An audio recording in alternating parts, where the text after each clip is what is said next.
데살로니가전서 2장 7절에서 16절 말씀을 함께 나누도록 하겠습니다.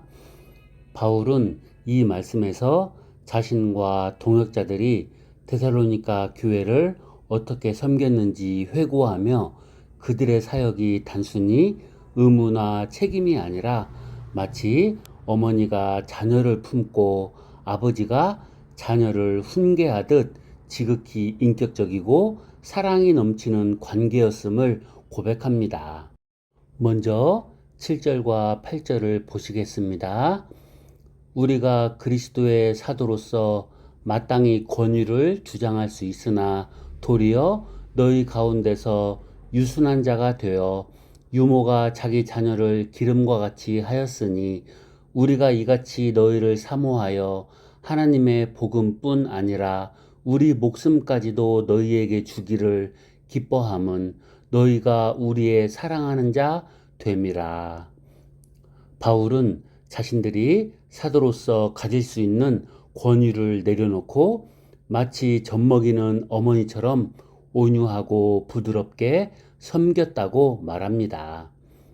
어머니는 자녀를 위해 모든 것을 희생하며 자신의 것을 아끼지 않습니다.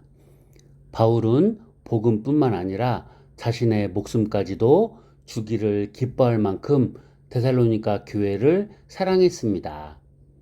이는 단지 인간적인 사랑이 아니라 하나님께서 죄인된 우리를 향해 베푸신 아낌없는 사랑의 반영입니다. 복음은 단순히 지식이나 교리가 아니라 이처럼 생명을 나누고 모든 것을 내어주는 사랑의 관계 속에서 전해지는 것입니다. 하나님께서는 바로 이런 사랑으로 우리를 그리스도 안에서 새로운 생명으로 낳으신 것입니다. 11절과 12절 말씀은 바울의 또 다른 사역의 측면을 보여줍니다. 너희가 아는 바와 같이 우리가 너희 각 사람에게 아버지가 자기 자녀에게 하듯 권면하고 위로하고 경계하노니 이는 너희를 부르사 자기 나라와 영광에 이르게 하시는 하나님께 합당히 행하게 하려 함이라. 바울은 어머니처럼 사랑을 베풀었을 뿐만 아니라 아버지처럼 자녀들을 굳건하게 세우기 위해 권면하고 위로하며 경계했습니다. 아버지는 때로는 엄하게 훈계하지만 그 훈계의 목적은 자녀가 올바른 길로 가도록 돕는 사랑에 기초합니다. 바울의 권면과 위로는 성도들이 하나님의 부르심에 합당한 삶을 살도록 돕기 위함이었습니다. 하나님의 나라는 단순히 우리가 천국에 가는 것을 의미하는 것이 아니라 이 땅에서부터 하나님의 통치와 다스림을 경험하며 그분의 성품을 닮아가는 것입니다.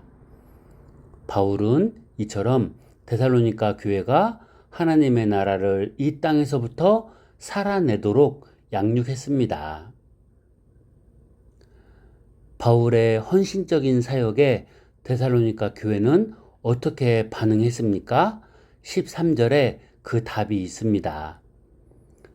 이러므로 우리가 하나님께 끊임없이 감사함은 너희가 우리에게 들은 바 하나님의 말씀을 받을 때에 사람의 말로 받지 아니하고 하나님의 말씀으로 받음이니 진실로 그러하도다. 이 말씀이 또한 너희 믿는 자 가운데서 역사하느니라.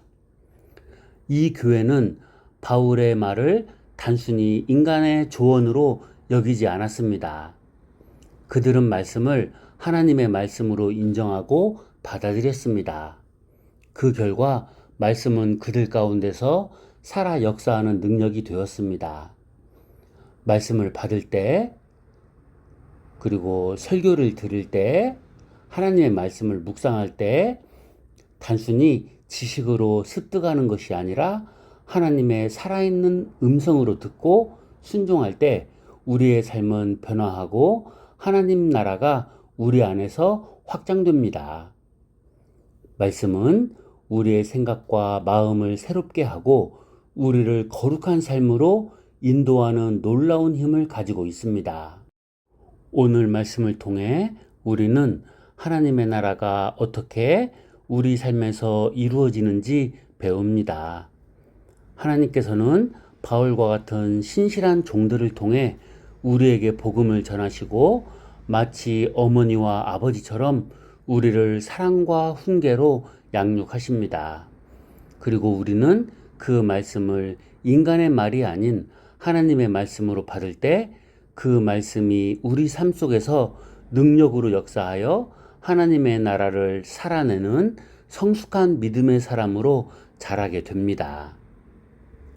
우리 모두 하나님의 말씀의 능력을 경험하며 하나님의 부르심에 합당한 삶을 살아 이 땅에서부터 하나님의 영광을 드러내는, 하나님의 나라를 맛보고 드러내는 삶을 살아가게 되기를 소망합니다.